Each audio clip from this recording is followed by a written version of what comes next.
नमस्कार, मैं हूं अशोक सिंह और आप देख रहे हैं बॉडमास मेडिकल। रिजल्ट को लेकर बहुत सारा बवाल चल रहा है। उस पर अपना ओपिनियन मैंने कुछ टीवी चैनल्स पे भी रखा है। आप इंडिया न्यूज़ में देख सकते हैं। मैंने टेक्निकली इस चीज़ के बारे में भी बताया है। एनटीए ने जो क्लैरिफिकेशन दिया है उसके बारे में मैं आपको कुछ बताना चाहता हूँ। एनटीए ने ग्रेस मार्क्स के लिए जो एक्सक्यूज दिया है वो है टाइम लॉस को कॉम्पेंसेट करने के लिए बच्चों को काफ़ी मार्क्स दिए गए।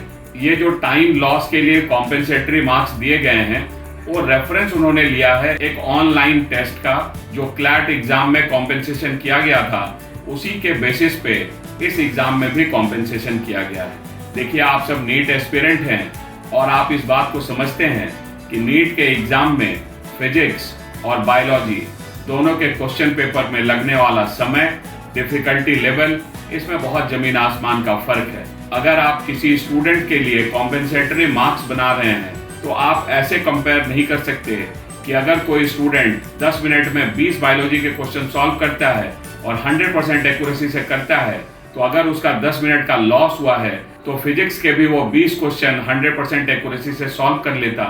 इस बेसिस पे अगर आप उसको 80 नंबर दे रहे हैं तो ये प्योर इनजस्टिस है, क्योंकि ये जो सब्जेक्ट लेवल है दोनों में बहुत फर्क है।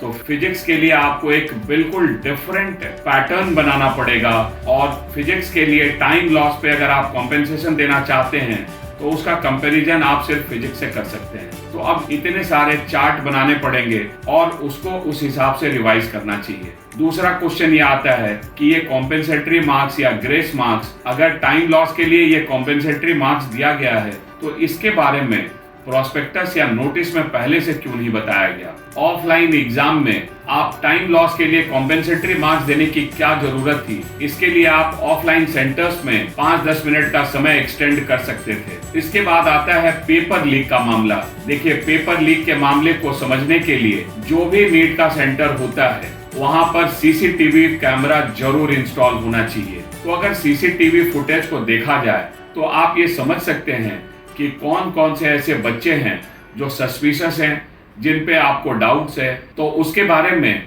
जांच एजेंसी को डिटेल में पता करना चाहिए।